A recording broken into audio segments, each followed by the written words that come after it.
तक्षक नाग की प्राण रक्षा। आस्तिक मुनि ने राजा जन्मेजय से कैसे रुकवाया नाग यज्ञ। महात्मा गांधी का एक कथन बहुत प्रसिद्ध रहा है। वह कहते थे, आंख के बदले आंख का सिद्धांत एक दिन सारी दुनिया को अंधा कर देगा। इस कथन के जरिए वह यह बताने की कोशिश करते थे कि अहिंसा तो वैसे भी सबसे निचले स्तर की मानसिकता है, लेकिन प्रतिहिंसा अहिंसा के जवाब में की गई हिंसा और भी बुरी है।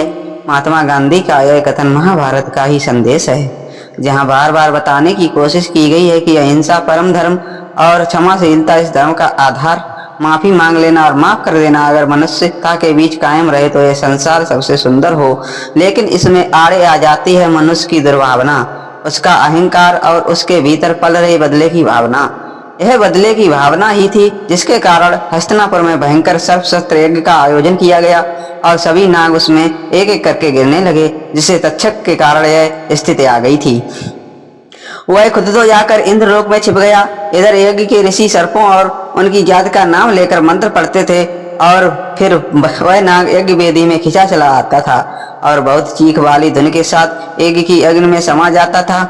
उसके भस्म होते ही ऊपर तक उसका धुआं उठता और वातावरण में एक तीखी गंध भर जाती थी। एक के बाद एक नाग गिरते जा रहे थे और नाग जात का लुप्त होने का संकट बढ़ता जा रहा था।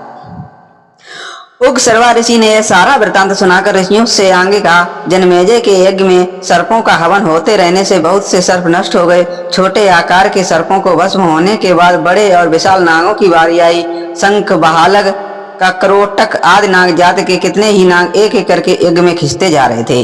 नागराज वासुक की बेचैनी बढ़ती जा रही थी, क्योंकि वह अपनी आंखों से अपने ही कुल का ऐसा विनाश होते देख रहे थे। उनकी मां का श्राप उनकी आंखों के सामने सत्य होता जा रहा था। धीरे धीरे बहुत से सर्प और नाग भस्म हो गए और थोड़े से ही बचे। तब नागराज वासुक अपनी बहन जरत्कारु के पास पहुंचे। उन्होंने बहन से कहा, प्रिय बहन जरत्कारु, राजा जन्मेजय के सर्प यज्ञ में अब तक कई सर्प और नाग भस्म हो चुके हैं, अब मेरी भी बारी आ सकती है। नाग जाति पर जो संकट है वह पहले से तय था और उसके अनुसार यह दिन आया है, लेकिन यह भी तय है कि यह सर्प यज्ञ पूरा नहीं होगा। इसको रोकने का माध्यम तुम्हारा ही पुत्र बनने वाला है। तुम जानती भी हो कि मैंने इसी दिन के लिए तुम्हारा विवाह ऋषि जरत्कारु से कराया था। तुम अपने पुत्र को प्रेरित करो, मैं उसकी मेधा शक्ति को जानता हूँ। उसने बचपन में ही बहुत थोड़े समय के बीच ही वेद वेदांग का अध्ययन कर ज्ञान पा लिया है। जब मैं ऋषि से नीति और शास्त्र भी सीख चुका है, इसलिए तुम अपने पुत्र को हस्तिनापुर भेजो। अपने भाई की बात का आदेश की तरह समझते हुए जरत्कारु ने अपने पुत्र को हस्तिनापुर जाने के लिए प्रेरित किया और ब्रह्मा की वाणी के विषय में भी बताया जो उन्होंने पूर्व काल में कही थी। तब जरत्कारु के पुत्र आस्तिक ने नागराज वासुक को धीरज रखने के लिए कहा और बोले, मामा श्री, आप मन में शांत रखिए। मैं सत्य कहता हूँ कि मैं अपनी शुद्ध वाणी से राजा जन्मेजय को प्रसन्न कर लूंगा और उनसे यज्ञ बंद करवा दूंगा। आप मुझ पर विश्वास करिए और मुझे हस्तिनापुर जाने की आज्ञा दीजिए। ऐसा कहकर बाल मुनि आस्तिक महाराज हस्तिनापुर पहुंच गए। जब यह यज्ञशाला में प्रवेश करने लगे तब द्वारपालों ने उन्हें रोक दिया। ऐसा इसलिए क्योंकि जब यज्ञ को तैयारी चल रही थी तब सूत ने भविष्यवाणी करते हुए कहा था कि यह यज्ञ पूर्ण नहीं होगा और एक ब्राह्मण इसे रोकेगा। यह सुनकर राजा जन्मेजय ने आदेश दिया था कि यज्ञ शुरू हो जाए तो उसके बाद किसी भी को बिना मेरी आज्ञा के यज्ञशाला में प्रवेश की अनुमति ना हो। तब आस्तिक महाराज वहीं द्वार पर खड़े होकर मधुर वाणी से यज्ञ की स्तुति करने लगे। बालपन में उनका स्वर इतना शुद्ध उच्चारण, बिल्कुल स्पष्ट, वाणी इतनी मीठी थी जो सर्प यज्ञ के उस नकारात्मक माहौल में हृदय बदलने वाली बन गई। उनकी यज्ञ स्तुति से प्रभावित होकर राजा जन्मेजय ने आस्तिक महाराज को यज्ञ मंडप में आने की अनुमति दे दी। आस्तिक मुनि की स्तुति से राजा, सभासद, ऋषि मुनि सभी प्रसन्न हुए। राजा ने कहा, यह बालक है, लेकिन इसकी प्रतिभा इसे अनुभवी वृद्ध बनाती है। मैं इसे वर देना चाहता हूँ। इस पर राजा के सभासदों ने कहा, आपका यह विचार बहुत उत्तम है। वैसे भी यह ब्राह्मण है, इतना ही काफी है। ब्राह्मण बालक भी हो तो भी राजाओं के लिए सम्मानीय है और फिर यह विद्वान भी, तब तो कहना ही क्या। राजा के मन में अगर ब्राह्मण को कुछ देने का विचार आया है तो उन्हें देना ही चाहिए। ऐसे में अच्छा हो कि आप इस बालक को मुंह मांगी वस्तु दें। राजा जन्मेजय ने कहा, ठीक है, आप लोग मेरा यह कर्म प्रत्ययन करके जल्दी से जल्दी पूरा कराएं और तक्षक नाग भी आकर इस यज्ञ में आ गिरे, क्योंकि वही मेरा प्रधान शत्रु है। तब ऋषि मुनियों ने बताया कि तक्षक इस यज्ञ की बात सुनकर इंद्रदेव की शरण में चला गया है और इसलिए उनके अभय वचन के कारण ही वह मंत्रों से प्रभावित नहीं हो रहा है। तब जन्मेजय ने कहा कि आप लोग बार बार शक्तिशाली मंत्र पढ़कर तक्षक को बुलाएं और इंद्र को भी साथ में बुला लें। तक्षक ने यह सुना तो वह इंद्र के चारों ओर जाकर लिपट गया और मंत्रों के प्रभाव में उसके साथ ही यज्ञ वेदी की ओर खिंचने लगा। ऋषियों ने देखा कि इंद्रदेव को जकड़े हुए तक्षक ऊपर आकाश में यज्ञ वेदी के ऊपर आ गया है और अग्नि की ओर खिंच रहा है। इंद्र ऐसे भयानक यज्ञ को देखकर घबरा गए और इससे बचने का मार्ग खोजने लगे, लेकिन मंत्र के प्रभाव में असफल रहे, फिर तक्षक को छोड़कर चले गए।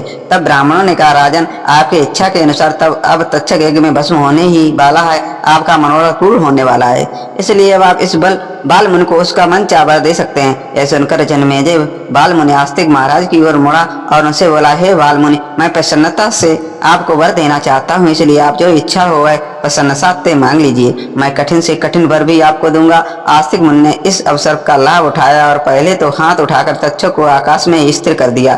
फिर बोले, राजन, आप मुझे यह वर दीजिए कि आपका यह यज्ञ इसी समय से बंद हो जाए और इसमें गिरने वाले सर्पनाग बच जाएं। इस पर जन्मेजय अप्रसन्न हुए और बोले कि हे बालमुन, आप मुझसे धन, स्वर्ण, गौ, भूमि आदि कुछ और भी इच्छा अनुसार मांग लीजिए, लेकिन इस यज्ञ को बंद मत कराइए। आस्तिक मुनि ने कहा, मैं ऐसा कुछ भी नहीं चाहता हूँ, मैं बस इतना चाहता हूँ कि मेरे द्वारा मेरे मृत्यु काल नागकुल का इतना कल्याण हो जाए, मैं उनके लिए ही आपका यज्ञ बंद कराना चाहता हूँ। जन्मेजय ने कई बार आस्तिक महाराज से उनकी मांग बदलने के लिए कहा, लेकिन बालमुनि ने हर बार यही मांग दोहराई। तब ब्राह्मणों और ऋषियों, मुनियों और वेद को जानने वाले विद्वान सदस्य भी एक स्वर में कहने लगे, इस बालक को वो मिलना चाहिए जो यह मांग रहा है, क्योंकि राजा ने भी कठिन से कठिन वर देने का वचन दे दिया है। उग सर्वा ऋषि ने सौनक जी को संबोधित करते हुए कहा, सभासदों के बार बार कहने पर राजा जन्मेजय को वही करना पड़ा जो बालमुनि कह रहे थे। राजा जन्मेजय ने कहा, अच्छा, आस्तिक जी की इच्छा पूरी हो, यह यज्ञ अब समाप्त करो। आस्तिक जी प्रसन्न हो, हमारे सूत ने भी यज्ञ की शुरुआत में जो भविष्यवाणी की थी वह भी सत्य हो, सब सत्य हो, सब मंगल हो। राजा जन्मेजय के ऐसा कहते ही सभी बहुत प्रसन्न हुए और हर ओर मंगल छा गया। राजा ने ऋषि मुनियों, मंत्र होता ब्राह्मणों, विद्वान सदस्यों आदि सभी को बहुत दान दिया। राजा ने सूत का भी खूब सत्कार किया और आस्तिक मुनि का तो बहुत रीति से स्वागत करते हुए उनका सत्कार किया गया। राजा ने उन्हें अन्य दान भी दिए और उनसे कहा, अब आप मेरे यज्ञ के अनुष्ठान में जरूर पधारिएगा। आस्तिक ने इस आमंत्रण को प्रसन्नता जाहिर की और फिर घर पहुंचकर नाग यज्ञ के बंद होने का शुभ समाचार नागराज वासुक और माता जरत्कारु को सुनाया। उस समय वासुक नाग की सभा सर्पसत्र में बचे हुए नागों से भरी हुई थी। आस्तिक महाराज पर सभी सर्प अपना प्रेम और स्नेह लुटा रहे थे और अब सबने आस्तिक महाराज पर एक से एक वरदानों की झड़ी लगा दी। उन्होंने कहा, बेटा, तुमने हमारा कल्याण किया है, इसलिए अब तुम भी हमसे वर मांगो, जो भी तुम्हारा प्रिय कार्य हो वह बताओ, हम जरूर करेंगे। तब आस्तिक मुनि ने कहा, नागड़ लोक में जो ब्राह्मण अथवा कोई दूसरा मनुष्य प्रसन्न मन से इस धर्म यज्ञ उपाख्यान का पाठ करे, उसे आप लोगों से कोई भय न हो। यह सुनकर सभी सर्प बहुत प्रसन्न हुए और अपने भांजे से बोले, प्रिय, बस तुम्हारी ये कामना पूर्ण हो। जो कोई असित, अर्तिमान और सुनीत मंत्र को दिन अथवा रात के समय स्मरण करेगा, उसे सर्पों से कोई भय नहीं होगा। जो कोई इस मंत्र अथवा इसके भाव जरत्कारु ऋषि से, जरत्कारु नामक नाग कन्या को, जो आस्तिक नाम से यशस्वी ऋषि उत्पन्न हुए थे तथा जिन्होंने सर्प सत्र में सर्पों की रक्षा की थी, उनका मैं स्मरण कर रहा हूँ।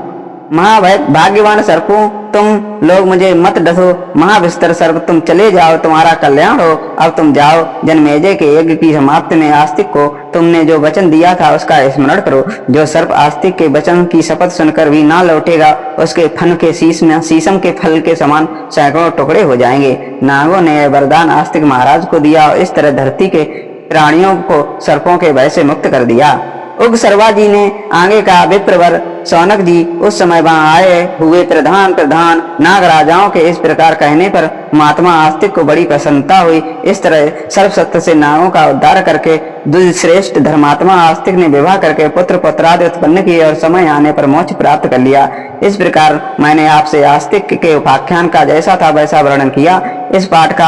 इसका पाठ कर लेने पर कहीं भी सर्पों से भय नहीं होता है। ब्राह्मण भृगवंशी शिरोमणि आपके पूर्वज प्रमत ने अपने पुत्र रुरु को पूछने पर जिस प्रकार आस्तिक उपाख्यान कहा था और जिसे मैंने भी सुनाया था, उसी प्रकार विद्वान महात्मा आस्तिक के मंगल चरित्र को मैंने शुरू से ही वर्णन किया। आस्तिक का यह धर्मज्ञ उपाख्यान पूर्ण की वृद्धि करने वाला है, काम क्रोध शत्रुओं को दमन करने वाला ब्राह्मण। इस तरह जन्मेजय के सर्प सत्ययुग का अंत हुआ और जन्मेजय का भी नाम लेने पर लोगों को सर्पों से भय नहीं रहेगा। ऐसा विधान बना दिया गया, अहिंसा और प्रतिहिंसा पर क्षमा ने विजय पाई। यही महाभारत की कथा का उद्देश्य है। उग सर्वा ऋषि ने राजा जनमेजय के नाग प्रसंग का इस तरह से अद्भुत वर्णन सुनाकर समस्त ऋषियों समेत सौनक ऋषि बहुत प्रसन्न हुए। उन्होंने कहा, प्रिय सूत नंदन, आपने बहुत विस्तार से हमें यह उपाख्यान सुनाया है, इसमें हमें बड़ी प्रसन्नता हुई है। अब मैं आपसे यह कहना चाहता हूँ कि भगवान व्यास ने जो कथाएं कही हैं उनका भी वैसा ही वर्णन कीजिए जैसा उन्होंने सुनाया है। लंबे समय तक चले इस सर्प सत्य यज्ञ में जब अवकाश होता था तो कौन कौन सी कथाएं कही जाती थी, उन्हें सुनाइए। तब सूत नंदन उग सर्वा जी ने कहा, सर्प यज्ञ के दौरान वैसे तो वेदों पुराणों की बहुत सी कथाएं कही गई, लेकिन इसी बीच जब राजा जनमेजय बहुत शोक में थे तब उनके शोक निवारण के लिए महर्षि वैशंपायन ने अपने गुरु भगवान वेद व्यास के आदेश पर उन्हें वह कथा सुनाई जो खुद उनके ही महापूर्वजों की थी। वह बताते थे कि राजा जनमेजय के पूर्वज अर्जुन कैसे अपने जीवन काल में एक बार गहरे शोक में चले गए थे, तब खुद श्री भगवान ने उनका शोक दूर किया था। सौनक जी बोले, सूत नंदन, महाभारत नामक इतिहास तो पांडवों के यश का विस्तार करने वाला है। मैं भी वही पूर्णमयी कथा विधि विधान से सुनना चाहता हूँ। यह कथा पवित्र मन वाले महर्षि वेद व्यास के हृदय रूपी समुद्र से प्रकट हुए सब प्रकार के शुभ विचार रूपी रत्नों से भरपूर है। आप इस कथा को मुझे सुनाइए। उग सर्वा जी ने कहा, सौनक जी, मैं बड़ी प्रसन्नता के साथ महाभारत की इस कथा को आपको सुनाने जा रहा हूँ। मेरे द्वारा कही जाने वाली इस संपूर्ण महाभारत कथा को आप पूर्ण रूप से सुनिए। एक कथा सुनाते समय मुझे भी हर्ष होने वाला है। इतना कहकर उग सर्वा जी ने कथा कहनी शुरू की। एक दिन हुआ ऐसा कि जिस समय राजा जनमेजय सर्प यज्ञ के लिए दीक्षित हो गए, तब एक दिन भगवान वेद व्यास वहां पधारे। राजा जनमेजय ने उन्हें प्रणाम कर उनकी पूजा की, उन्हें ऊंचा आसन दिया और इस तरह वह उनके चरणों में बैठकर उनका कुशल मंगल पूछा। भगवान व्यास ने भी जनमेजय को अपना सब समाचार बताया। भगवान सभासदों द्वारा सम्मानित हो उनका भी सम्मान किया। इसके बाद सब सदस्यों सहित राजा जनमेजय ने हाथ जोड़कर दुष्श्रेष्ठ व्यास जी से कहा, ब्राह्मण, आप कौरवों और पांडवों को प्रत्यक्ष देख चुके हैं, अतः मैं आपके द्वारा वर्णित उनके चरित्र को सुनना चाहता हूँ। वे तो रोग दोष आदि दोषों सहित सत्कर्म करने वाले थे। उनमें भेद बुद्धि कैसे उत्पन्न हुई, इसके साथ ये भी बताइए कि प्राणियों का अंत करने वाला कौन, वह महायुद्ध किस प्रकार हुआ। आप उनके इस वृत्तांत का यथार्थ वर्णन करें। उग सर्वा जी ने कहा, जनमेजय की यह बात सुनकर श्री कृष्ण द्वैपायन व्यास ने व्यास पास ही बैठे अपने शिष्य वैशंपायन को आदेश दिया कि वह राजा जनमेजय को उनकी लिखी महाभारत की कथाएं सुनाएं और उनके प्रश्नों के उत्तर देते हुए पांडव वंशी जनमेजय का शोक दूर करें। इसके बाद ही महाभारत में वह प्रकरण शुरू होता है जिसे आज सारा संसार कौरव और पांडवों के महायुद्ध के तौर पर जानता है। दोस्तों, कहानी कैसी लगी? कहानी अच्छी लगी हो तो वीडियो को लाइक कीजिए, चैनल को सब्सक्राइब कीजिए और आगे की कहानी जानने के लिए कमेंट्स जरूर करें। धन्यवाद।